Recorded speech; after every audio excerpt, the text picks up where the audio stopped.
윤석열 대통령에 대한 2차 체포영장 집행을 앞두고 긴장감이 고조되고 있습니다. 경찰은 경호처에 대한 압박 수위를 높이며 만반의 준비를 하고 있습니다. 네, 이종근 시사평론가, 최창렬 용인대 특임교수와 자세한 내용 짚어보도록 하겠습니다. 어서 오십시오. 안녕하십니까. 이진아 경호처 본부장, 또 박종준 전 경호처장이 경찰에 출석해서 조사를 받고 있습니다. 경호처의 공백, 이 부분이 이제 재집행에는 어떤 영향을 미칠 것이냐. 공처 이 부분에 대한 좀 관심이 많던데 어떻게 예상을 좀 하십니까? 지금 공조원 입장에서는 네. 장단점이 있을 겁니다. 지금 이진하 경비안전본부장까지 출두를 한 건 사실상 지금 경호처의 가장 중심이 되는 본부장 한 사람이 지금 출두를 한 거거든요. 경호처는 4개의 부처가 있습니다. 2개 부처는 사실 중심은 아니에요. 지원한다든지 뭐 통신 쪽을 하는 지원관리실이나 혹은 지원본부 이 2 부처 말고 실질적으로 경호대원들이 활약하는 곳이 두 개 부처가 있습니다. 하나가 경호본부장하고 경호본부하고 하나는 경비안전본부입니다. 그런데 이 2 부처의 한 부처의 장이 지금 출두를 한 거예요. 그러면 현재 남아있는 그런 이 지휘 체계는 경호처 차장과 경호본부장 이외에 아무도 없는 겁니다. 그러면 실질적으로 지금 실제 나서서 몸으로 막을 부처의 책임자들이 지금 다 사라진 상황이니까 내부에서 동요가 있을 건 확실합니다. 그러니까 이 내부의 동요라는 측면에서는 지금 공조본이나 공수처한테 좀 유리한 측면이 있는 반면에 두 번째는 뭐냐 하면 김성훈 차장 같은 경우 3차인데도 불구하고 오늘 소환에 불응했어요. 네. 그렇다면 현행범으로 체포될 각오를 했다. 이렇게 지금 추정할 수 있는 것이고 또 이광우 경호본부장 역시 2차 지금 소환에 응하지 않았습니다. 13일 날 3차 소환을 할 텐데 3차 소환에도 응하지 않을 것으로 보면 이 두 사람을 축으로 하는 이 나머지 경호처의 분위기는 상당히 격앙되고 그러니까 강경하게 저항을 하지 않을까라는 추정이거든요. 네. 그래서 반반 즉 부처의 장이 줄어들어서 도리어 이제 흔들릴 수 있는 측면이 있는 반면에 남아 있는 그 리더가 굉장히 강경한 입장을 보이고 있다. 이렇게 반반으로 해석이 가능할 것 같습니다. 예, 경호처 본부장과 전 경호처장의 출석 여기에 대해서 입장을 듣습니다. 저는 균열이 올 거라고 저는 봅니다. 지금 두 사람의 이제 강경파 지금 설명을 잘 해주셨는데 저도 동의해요. 그 가능성이 이제 반반이긴 한데 근데 명분이 없어요, 명분이. 이 지금 이광우 경호본부장하고 지금 김종훈 차장, 처장 직무대행이 됐겠죠. 이 사람들이 뭐 강경파라는 거 아니에요? 강경파고 끝까지 뭐 이른바 이런 표현이 어떨지 모르겠는데 결사항전하겠다는데 뭘 결사항전합니까 도대체? 저기 삼별초가 몽고에 결사항전합니까? 이것도 아니고. 근데 경호처 직원들이 그 일부는 그렇지 않다 하더라도 말이죠. 기본적으로 움직이는데 한계가 있을 거예요. 지난번 비상계엄 때도 12월 3일 날도 국회에 난입했던 그 병력들 결국 성취 못했잖아요. 그 이유가 뭐 계엄이 사전에 주도 면밀하지 않아서가 아니라 좀 군인들 스스로가 명분이 약했기 때문에 잘 움직이지 못했다고 생각합니다. 이 부분도 좀 마찬가지라고 봐요. 당장은 지금 김종훈 차장이나 이광호 경호본부장이 상당히 저항하겠습니다만 일단 뭐 동요가 있을 거는 분명하고 또 하나가 지도부가 지금 4명이잖아요. 4명 중에서 처장하고 지금 본부장 1명이 지금 사실상 그 지휘를 못하는 거 아닙니까? 이렇게 되면은 경호처 직원들이 볼 때 아무리 두 사람이 더 강경하기 때문에 오히려 온건파가 빠졌기 때문에 더 강경하게 지휘할 수 있다. 뭐 이런 분석들도 있더라고요. 저는 그런 분석에 힘을 실는다기보다도 경호처 직원들이 볼 때 지휘부 4명 중에서 2명이 빠졌는데 어떤 그 사기를 가지고 어떤 명분 가지고 그리고 자신들의 또 이게 검거될 수도 있는 거 아니에요. 입건될 수도 있고 현행범 체포될 수도 있는 상황이라서 저는 뭐 당연히 경호처와 이 경찰, 공수처와 뭐 충돌은 뭐 무력 충돌은 안 하기로 했던 거로 보이고 있다 하더라도 실갱이가 있다 하더라도 저는 생각보다 저는 그렇게 크게 저항이라고 할까요? 그거는 생각보다 낮을 거다라고 생각합니다. 저는 명분이 없어요 일단. 네, 말씀해 주신 것처럼 김성훈 경호차장은 경찰의 3차 출석 요구에도 응하지 않았습니다. 엄중한 시기에 자리를 비울 수 없다는 입장을 밝혔는데 언급해 주신 것처럼 김 차장이 공수처에 맞서 좀 결사항전을 준비하는 거 아니냐는 관측도 있습니다. 어떻게 그럴 보십니까? 가능성이 높아 보입니다. 왜냐하면 이제 김성훈 차장 같은 경우 경호처의 공채 출신이기는 하나 예. 보니까 아까 말씀드린 경호본부라든지 경비안전 본부 쪽 인원은 아니었던 것 같아요. 출신과도 전자공학과고 예. 그래서 그 보직도 주로 지원본부 쪽에서 통신 있지 않습니까? 예. 사실 경호 업무 중에 가장 중요한 업무가 사실 통신이나 IT 쪽입니다. 거의 감청이라든지 도청에 대한 방어를 해야 된다든지 이런 부분에서 상당히 깊은 어떤 전문성이 있었던 것 같아요. 그런데 사실 이쪽 전문성을 갖고 있는 사람이 경호처의 고위 간부가 되는 건 쉽지는 않거든요. 이를테면 군 사령관이나 군의 어떤 장성 별을 다는데 야전에서 사단장이 되지 않은 사람들은 별 달기가 쉽지 않거든요. 예. 그렇듯이 경호처 내에서도 경호본부나 경비안전본부에 근무하지 않았던 사람이 경호처의 중요 간부가 되는 건 쉽지 않았던 것 같아요. 그런데 이번에 경호처 차장으로 된 것은 그만큼 또 경호처장 그러니까 김용현 경호처장 시절에 네. 이 지금 특채를 특별히 또 승진시킨 어떤 케이스이고 거기에 따라서 상당히 뭐 김건희 여사라든지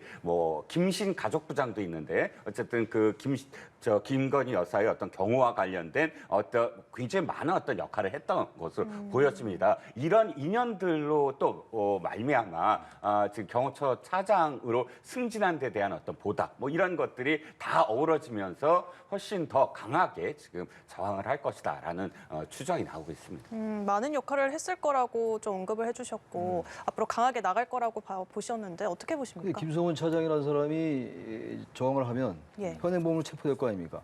뭐 일종의 이제 그 일단의 그 서로의 실갱이 있겠죠. 근데 한계가 있죠. 이거 그리고 이 김성훈 차장은 경호법에 의해서 보호받는 사람이 아니에요. 예. 경호처 직원에 불과하다고요. 근데 뭘 근거로 도대체 저항을 합니까? 그래서 현행범 일단 체포된 말이죠. 와야 되는 거예요. 제가 볼 때는 지금 뭐 강경하다고 얘기하는데 강경하다는 게 자신이 하는 일에 대해서 예. 엄청난 자부심이 있다라든지 그야말로 뭐 이 조직과 이 사회와 국가를 위해서 반드시 필요하다라는 그런 소신, 그런 결기가 이 전제되지 않은 말이죠. 그렇게 저항하기 어려워요. 왜냐하면 지금 이 영장이 적법한 거잖아요, 지금. 예. 적법한 영장에 대해서 자꾸 이제 불법적이라고 주장을 합니다만 누가 봐도 대한민국의 사법체계 내에서 발부된 영장이에요. 그 영장은 집행돼야 되는 겁니다. 나중에 사후에 그 영장이 잘못됐다고 보면 체포 적부심이라든지 이런 걸 통해서 나중에 다시 해제될 수 있어요. 근데 영장이 발부가 되는데 이게 집행이 안 된다면 있을 수 없는 일이에요. 대한민국의 공권력 차원을 떠나서 대한민국이 존재하지 않는 겁니다. 사법체계가 허물어지는 겁니다. 근데 경호처장도 이미 지금 사퇴를 했고 근데 지금 본인은 이미 출석 요구를 받고 있는데 뭘 근거로 무슨 충성심 뭐 이런 게 게재될 여지가 잘 없다고 보고 본인은 이제 그렇게 마음이 있겠죠. 그럼에도 불구하고 저는 현행범 체포되거나 양쪽에 그 이제 서로 충돌하고 그렇게 되면 저는 생각보다 빨리 균열이 올 수 있다고 생각해요. 저는 뭐 여기에 대해서는 생각보다 빨리 진압될 수 있다라고 생각합니다. 진압돼야 되고 말이죠. 네. 윤석열 대통령의 체포영장이 이제 재발부되면서 이제 기한이 언제까지냐에 대해서는 알려지지 않고 있어요. 네. 길면 이달 말까지 얘기도 나오곤 하는데 그렇다면 과연 언제쯤 공수처에서는 재집행에 들어갈 것인가 좀 예상을 좀 해주신다면요. 일단 지금 많은 언론 보도에 따르면 추석이 아니라 설 직전까지일 것이다라고 지금 추정을 합니다. 그런데 생각해 보시면 아시겠지만 지금 계엄과 관련돼서 계엄 선포와 그 다음 주에 탄핵 소추 발의가 지금 실질적으로 자영업이라든지 또는 시장에 미치는 영향이 어마어마하다고 합니다. 그러니까 피부에 와닿는 어떤 그런 그 경기 침체가 그 심리적으로 그런 계엄 사태랑 혹은 탄핵 소추, 탄핵 그 탄핵에 관련된 모든 것들이 다 영향을 미치고 있대요. 그런데 설이라는 건 어쨌든 추석과 양대 우리나라의 최고 명절 아닙니까? 근데 명절에 뭐 예를 들어서 시장에 나가서 무엇을 사고 또 선물을 준비하고 이런 분위기가 설 직전에 한 5일 정도 전부터는 이루어져야 됩니다. 그게 시장이 굉장히 활성화돼야 되고 그러면 최소한 그건 감안해야 되지 않겠습니까? 그러면 앞으로 봤을 때 지금 벌써 11일입니다.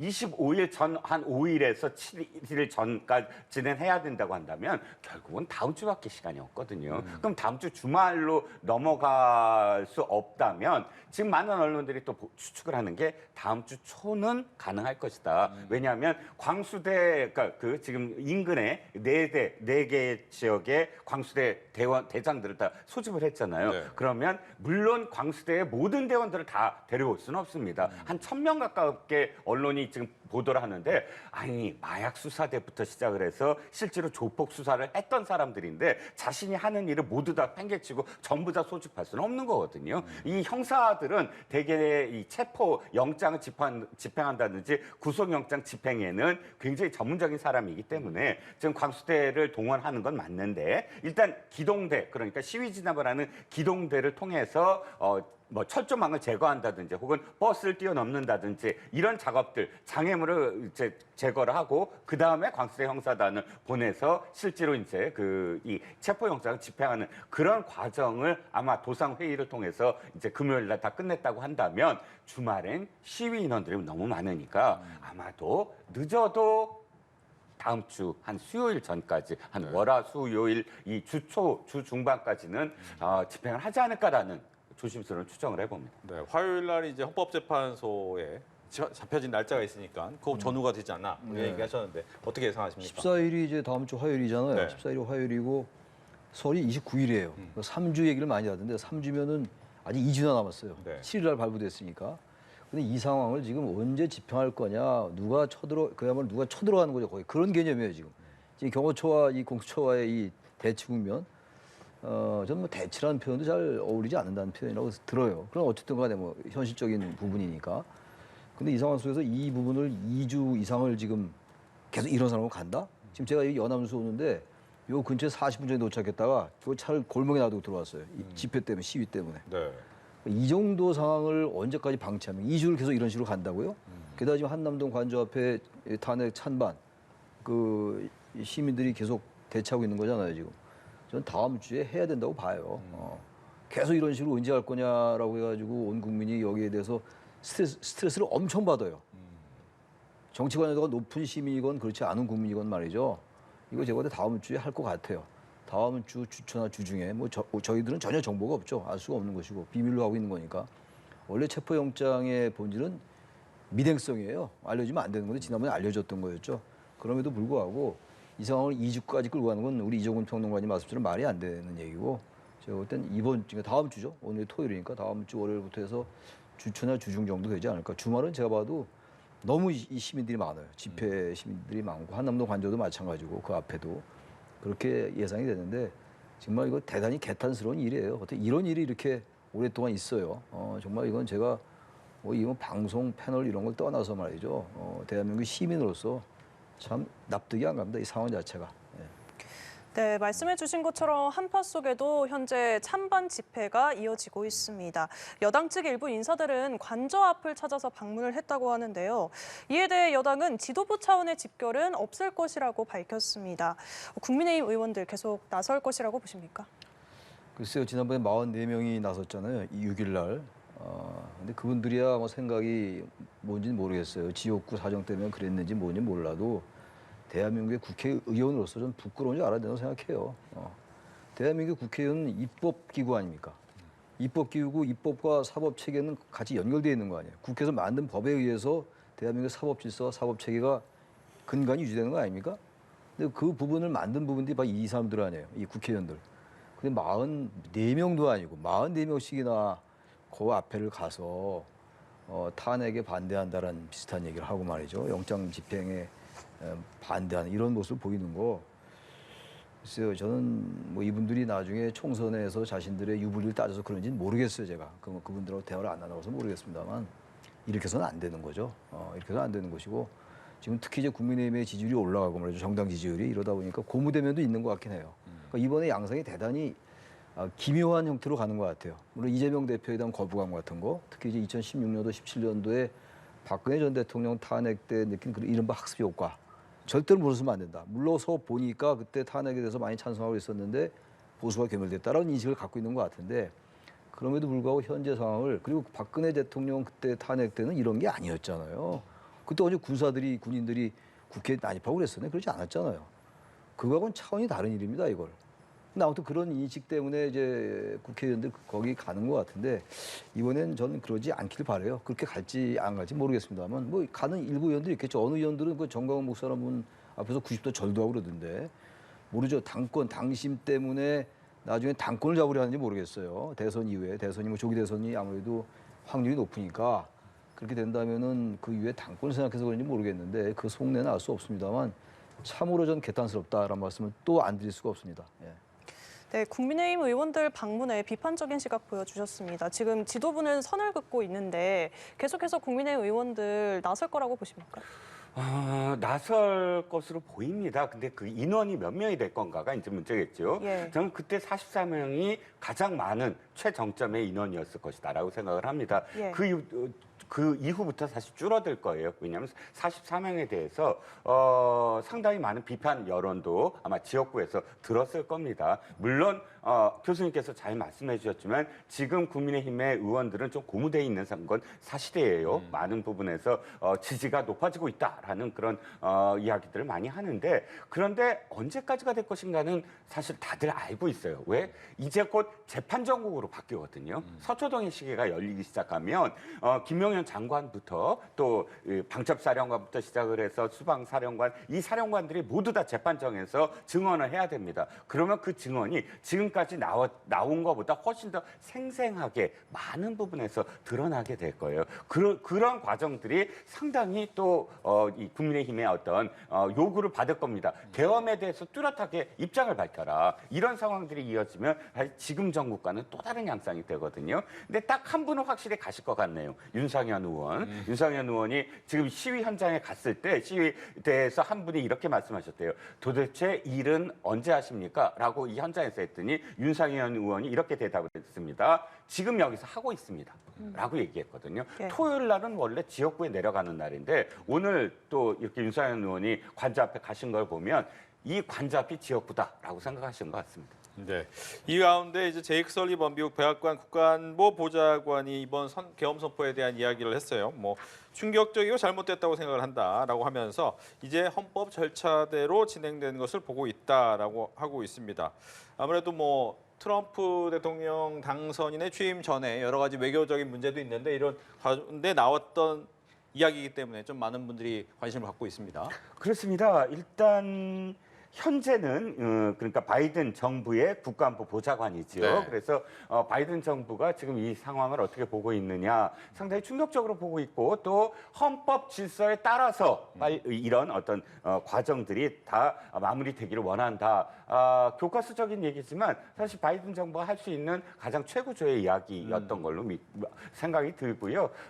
그만큼 민주당 내에서의 그러니까 미국 민주당 내에서의 그런 조야에서도 반응이 사실 충격적이다라고 나오고 또 지금까지 바이든 정부가 이루었던 한미일 동맹 그 어떤 정부에서도 그러니까 한미일 역대 어떤 정부에서도 이루지 못할 정도의 고도의 어쨌든 그 협력체를 만들어 놨습니다. 그런데 이것이 갑작스럽게 흔들릴까 봐에 대한 어떤 우려도 굉장히 많거든요. 이런 부분들과 관련돼서 어찌됐든 뭐 헌법 절차라고 이제 표현을 했으니 이 미국 지금 바이든 정부 민주당 정부의 어떤 우려는 충분히 지금 표현한 것 같습니다. 네. 설리번 국가안보보좌관의 코멘트에 대해서 얘기를 듣겠습니다. 근데 뭐 미국 이 국가안보보좌관뿐만이 아니라 지금 우리 언론의 그 외신들의 반응이 계속 나오잖아요.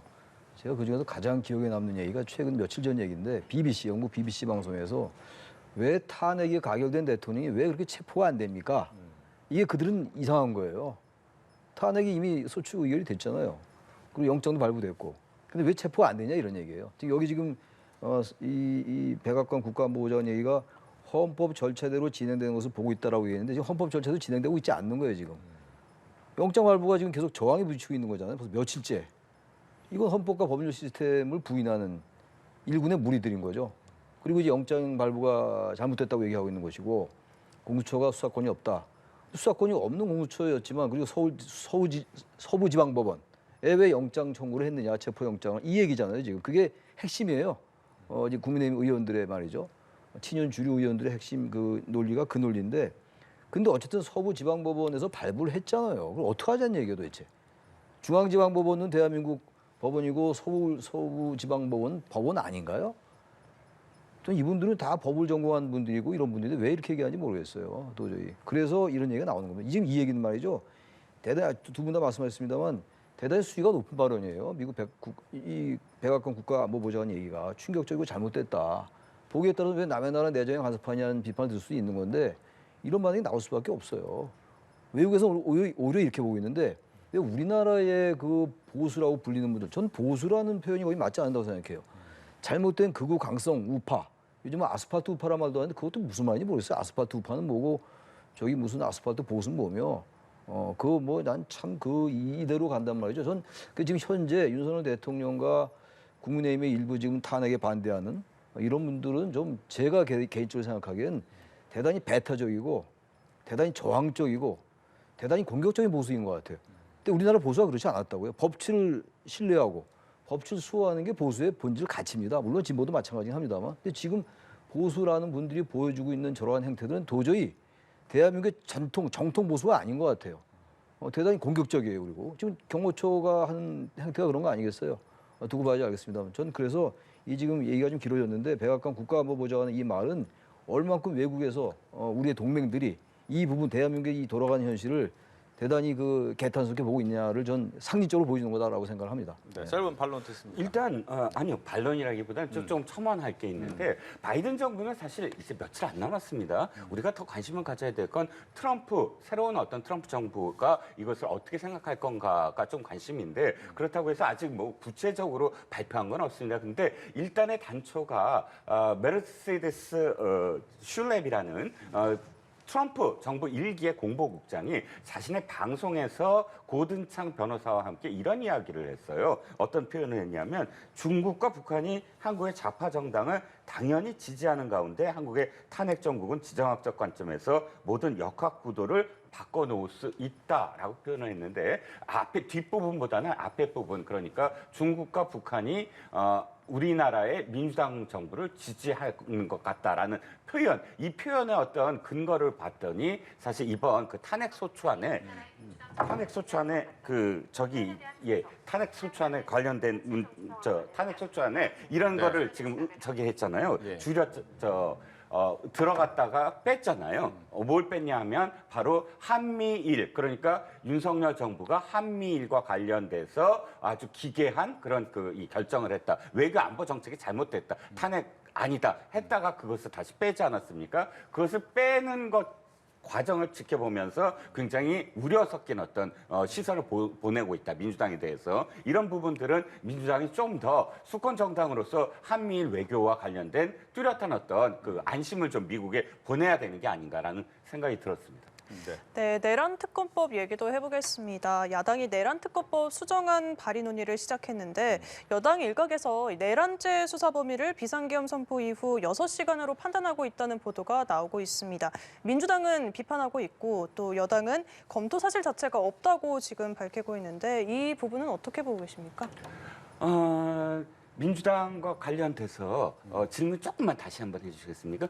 예, 핵심은? 민주당은 지금 내란 은폐법이 될 거라고 좀 비판하고 있고 네네네. 지금 이 6시간 부분은 주진우 법률자문위원장이 거둬들였어요. 예. 우리는 6시간을 이야기한 적이 없다. 근데 사실 뭐 없지는 않은데 제가 보기에도 주진우 법률위원장이 기자들 앞에서 6시간 얘기를 하긴 했거든요. 그런데 그 부분과 관련돼서 그러니까 특정하지 않겠다라는 어떤 의도로 받아들이고 사실 6시간이 좀 비판적인 비판을 많이 받았거든요. 이걸 더군다나 권영세 비대위원장도 6시간을 언급하면서 실제로 민주당이 엄청나게 공격을 해왔고 그러니까 너무 한정적이고 그 원래 내란이라는 건 음모 단계에서부터 얘기해야 되는 거 아니냐라는 비판을 했으므로 주진우 자문위원장도 지금 결코 6시간 한정하지 않겠다라고 한 발 물러섰습니다. 대신 이제 주진우 위원장이 주장하는 건 너무 범위가 크다. 그러니까 지금 뭐 여러 가지 범위가 큰 것도 있지만 이거예요. 1부터 9항까지에 포함되지 아니한 모든 것들을 다 할 수 있다. 이런 식이에요. 10항이. 그러니까 전 부분을 다 할 수 있다. 사실 특검이라는 건 한정된 시간이고 한정된 그런 그 인원으로 한정된 어떤 혐의를 갖고 하는 거 아닙니까? 그런데 이렇게 모든 걸 다 할 수 있다라는 건 어떤 의미냐? 이번에 이렇게 특검을 함으로써 바로 조기 대선 국면으로 가면 특검은 어떤 게 있죠? 하루하루 딱 몇 시에 브리핑을 할 수 있게 하는 거예요. 그러면 그 대선 전국 자체를 이쪽으로 몰아가겠다라는 의도가 있는 게 아니냐라는 게 이제 국민의힘 주장입니다. 네, 여당은 반발하고 있는데 또 민주당은 계속 비판을 이어가고 있잖아요. 근데 일단 민주당이 그 내란 특검법을 그 제3자 추천으로 바꾸었잖아요. 바꾼다고 얘기했고 여당도 거기에 대해서 일정 부분 동의를 하고 있는 상황이고 네. 단지 이제 내란에 대한 선전선동도 수사범위에 넣겠다 이런 부분들 다시 말해 수사의 범위 그게 가장 핵심인 것 같아요. 수사의 범위 문제인데 그리고 이제 브리핑 문제 같은 거 다른 독소정은 많이 뺐더라고요. 위헌적인 부분들 제3자 추천이 아닌 게 야당 혼자 하는 건 위헌적일 수 있어요. 제가 봐도 그건 사실 야당이 민주당이 진작 걷어들였어야 돼요. 근데 계속 그걸 주장하는 것도 좀 과했던 거죠. 저는 그건 민주당은 비판해서 자유롭게 어렵다고 저는 보는데 수사 대상도 과도하거나 또 특히 이제 수사 이 기간도 꽤 길다는 건데 많이 줄였죠. 수사 기간도 줄였고 이 수사 인원도 줄였습니다만 검사 숫자도 그렇고 그렇다 하더라도 이 부분에 대해서 이것도 여야가 전 합의 가능할 것 같아요. 지금 내란 특검법에 대해서는 지금 국민의힘도 이제 필요성을 인정하는 상황까지 왔어요 지금. 그 민주당도 제3자 추천으로 이제 양보했고 그렇다면 양자가 이제 조금씩 이 접근이 이루어지고 있는 거거든요. 그래서 지금 네 번째나 지금 거부권 행사됐잖아요. 또 재표결에서 다시 부결되고 그랬는데 그 여야가 이럴 때는 좀 야당도 조금 양보할 필요 있을 것 같아요. 과도하게 집착하지 말고 이미 이 행위 자체가 내란죄에 해당할 가능성이 대단히 높지 않습니까 지금. 아직 법원의 판단을 최종 안 받아봤기 때문에 알 수 없습니다만 그렇다면 내란에 대해서 굳이 민주당이 이재명 대표의 사고 리스크를 원천적으로 해소하기 위해서 과하게 나선다라는 오해를 받을 필요가 없다고요. 이거는 굳이 과도하게 하면 오히려 이 보수층들의 어떤 더 움츠러들 수가 있기 때문에 저는 여당도 과도하게 6시간 이런 건 말이 안 되는 얘기고 논할 가치도 없죠. 어떻게 비상계엄이 6시간만 그때 수사를 합니까? 그러니까 당연히 이제 국민의힘도 걷어들인 거고 야당도 조금 양보할 필요가 있다고 생각합니다. 이쯤 왔으면 말이죠. 이제 다음 주 화요일 14일 이제 헌법재판소가 탄핵 심판 첫 번째 변론 기일로 잡은 날짜입니다.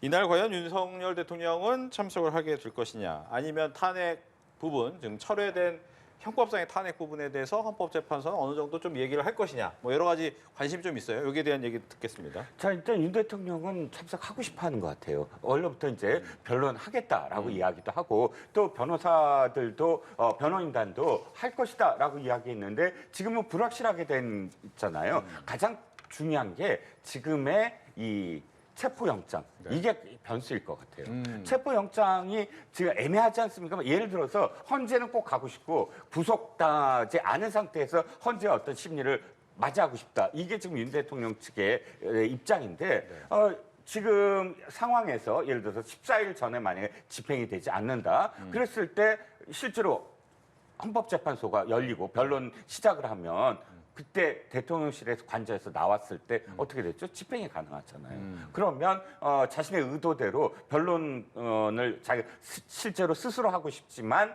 그럼에도 불구하고 구속 당하는 걸 피하고 싶은데 그렇다면 재판 나가는 게 어렵지 않겠습니까? 그러니까 14일 이전에 만약에 집행이 어떻게 결과가 나오느냐에 따라서 그 변수가 제거된 다음에 이 변론에 직접 참여하는 것은 확실해질 것 같다라는 생각입니다. 네.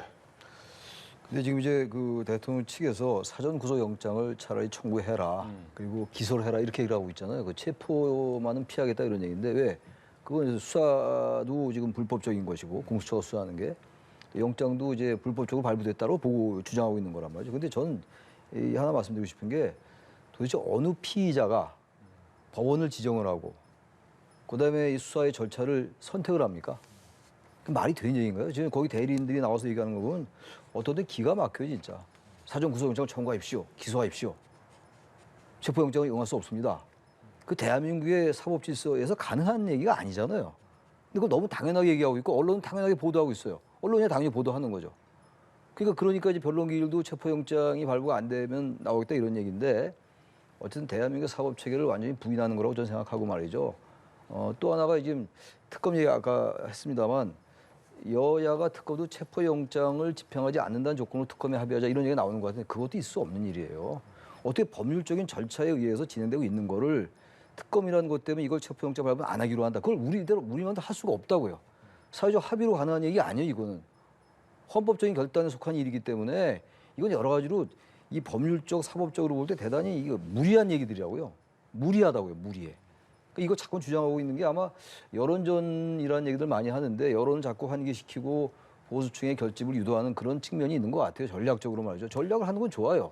피의자는 뭐 방어 전략 할 수 있는 권리가 있는 거니까 그렇다 하더라도 피의자 측에서 이 사전구속영장 얘기 이거 뭐 해라 기소해라 이렇게 얘기하는 거 저는 있을 수 없는 일이라고 생각합니다. 그 답변에 그 대신하는 걸 가름하겠습니다. 이렇게. 예. 네, 지금까지 이종근 시사평론가 또 최창렬 용인대 특임교수와 이야기 나눠봤습니다. 오늘 말씀 고맙습니다. 네.